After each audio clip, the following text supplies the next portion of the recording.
What's up, fam? What's up, fam? How you guys doing?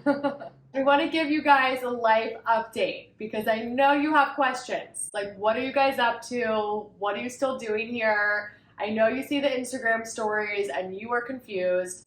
We're confused too, but we're doing life. As far as the garage studio conversion goes, let's start with that project. It is still in progress. It is just taking exponentially longer than we expected it to.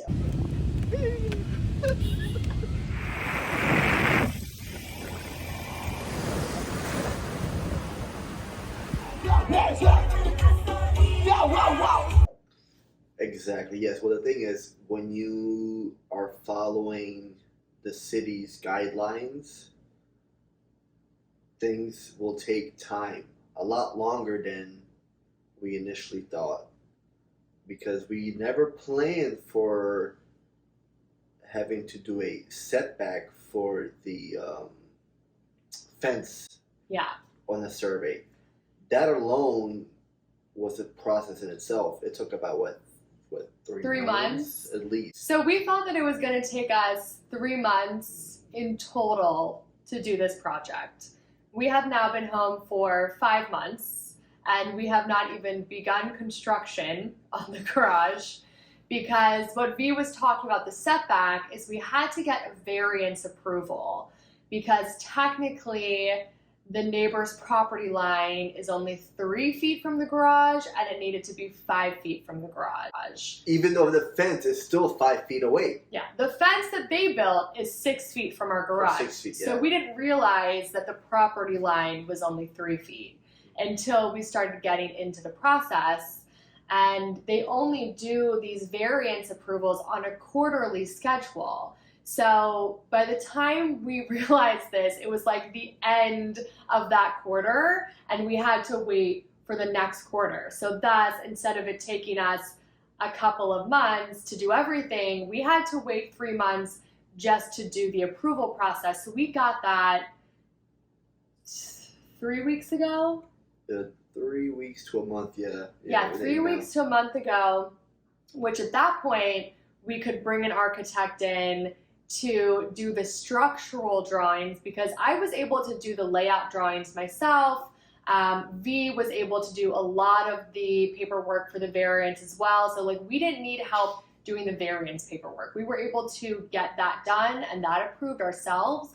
But when it comes to the actual permits for the garage, you really need to get an architect in for the structural drawings. That too, but remember when we went to the city also required, if we were to do the drawings ourselves, basically everything ourselves, the planning and such, and the construction, we wouldn't be allowed to rent the unit out for a year, for up to a year. Oh yeah. Remember that was one of those things that they did mention.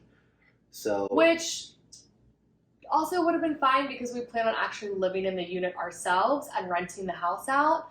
But things keep changing and our plans keep changing.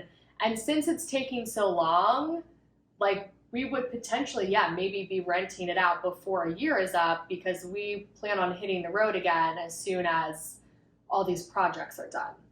Yeah, there's a lot of house projects going on, you know what I mean? All these things take time. Otherwise, if we did not go with a permitting the detached garage in the back, yes, it would have gotten much faster, but then it would have been illegal, and then we would have gotten in trouble. Then we could have been stopped, and then we couldn't rent it out, and it could have been a nightmare. So to avoid all that, we're doing everything the correct way, the legal way, so we can actually have a duplex back here. It's not fun that way, and though. it will also like increase the house value, you know, by it being permitted, and in the future, if we ever plan to sell the house, that will be a bonus because it won't raise any red flags for potential buyers. Yeah, and it's also now would be zoned as a multifamily property, which is awesome. So anyway, that is why we are still here. That is the big reason why we are still here. And that is the reason why we will still be here, likely. Except, I mean, we're going to do some small trips once that part of things is done because we deserve it. and we got to get on the road again. But we won't be planning any major backpacking trips again, probably until the new year at this point, because after the garage is done, is converted, we have some other projects also in the works that we're not quite ready to talk about yet. But we have lots of big plans. And we figured, initially our plan was to do the garage conversion, take a break, go travel, and then do these other projects after traveling again for a bit. But because this is taking so long, we're just like, let's just bust all of this stuff out this year. And then we'll be free flying, have some awesome passive income streams, be able to afford to do some really epic trips when the new year comes. So currently that's what the plan is looking like. As you guys have seen, we are still busting out videos every single week about our trips in Southeast Asia. We haven't even gotten to some of the countries yet as far as the videos go because it is so much work, and also we're doing all these other things. So we're doing property management, we're Airbnb hosts full time, we are doing these conversions, property constructions, and then I also took on a part-time role doing marketing. Yeah, Love Urban Flow.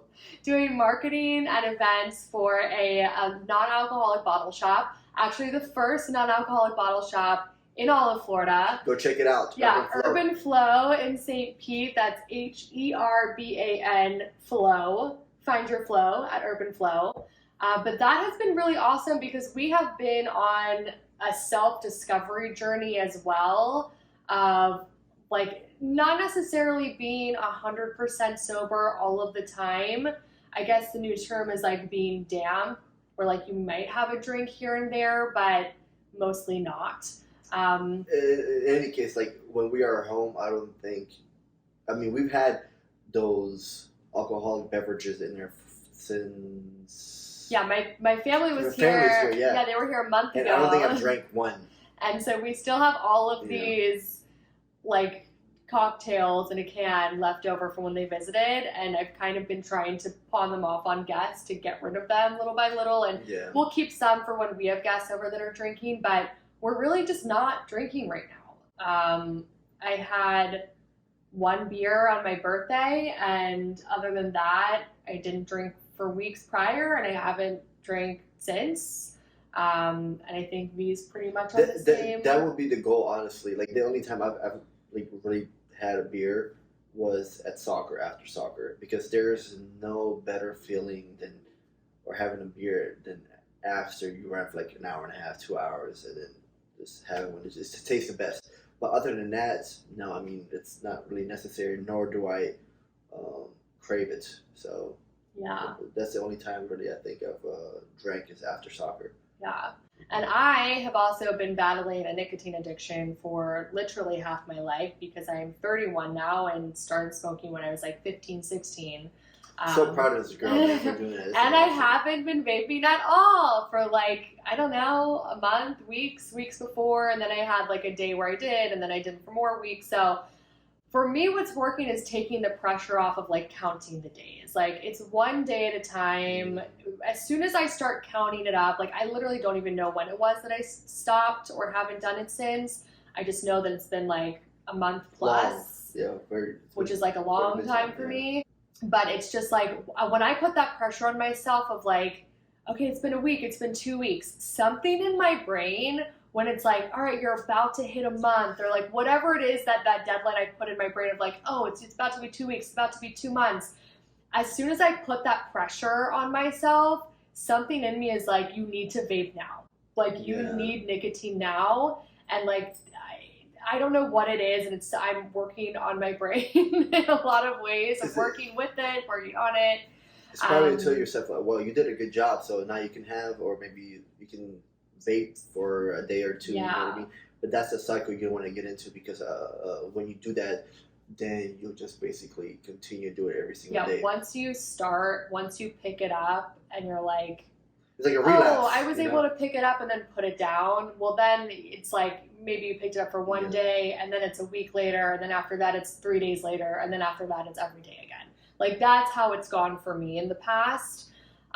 So back to the not drinking has really helped the not vaping, because for me the two They go really hand in go hand, yeah. hand in hand. So, and it's also just a health thing of just like feeling so much better, more motivated, sleeping better, exercising more, being more productive.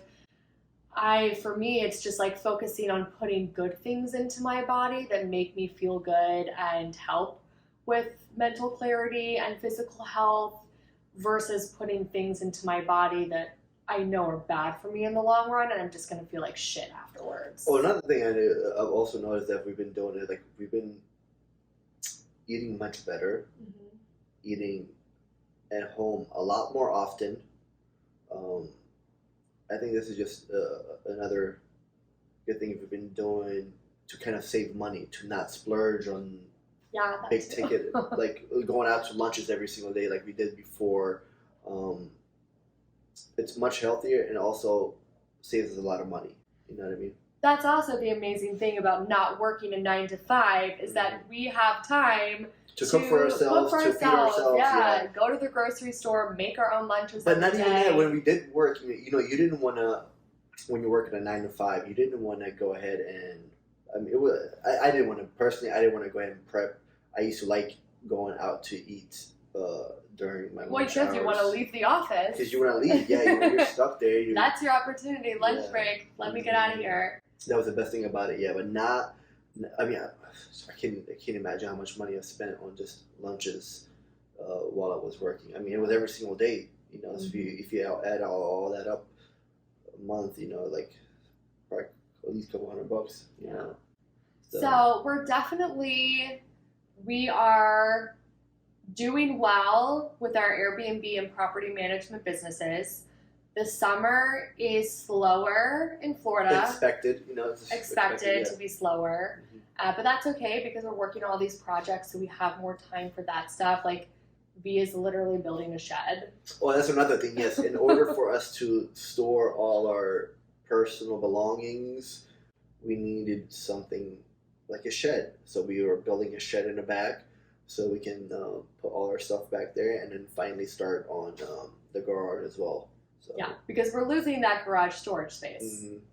And we keep looking over here because the window is looking at the garage. It will also be a lot more organized. You know, we'll also build shelves and such, you know, because we'll need it. It's a much smaller space than what the garage was. We're going from 336 square feet to about 100 square feet. Yeah. You know, so we'll have to get rid of more stuff. So that's something that we're going to start working on as well, is once the shed is done, we can move things over. Is getting rid of stuff that we no longer need to take up storage space. And then also because we're planning to move into this studio when the garage is finished, we're going to have to get rid of more stuff in our house. That'll actually be nice because I think we have way too much stuff that we don't even see or know about, or it's just, we have to declutter a lot of our stuff. I know it'll be hard for you because she has her own room, which is basically a whole closet, nothing but clothes and shoes. And it's the boudoir. It's French for ladies' sitting room.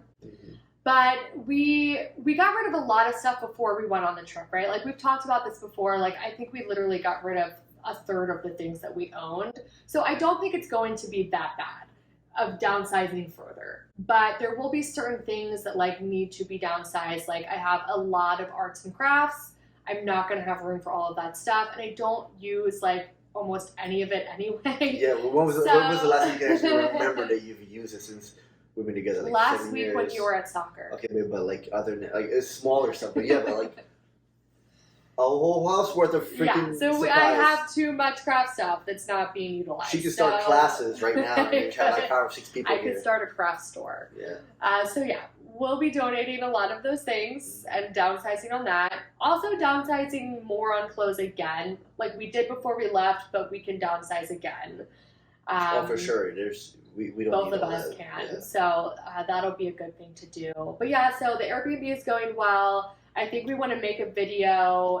Our next vlog will possibly be on the guests that we've had, for sure. Yeah, best guests, worst guests. That'll be a fun one. But because we have a full house right now and we don't know when they could walk in the door again at any minute, we decided not to film that video today.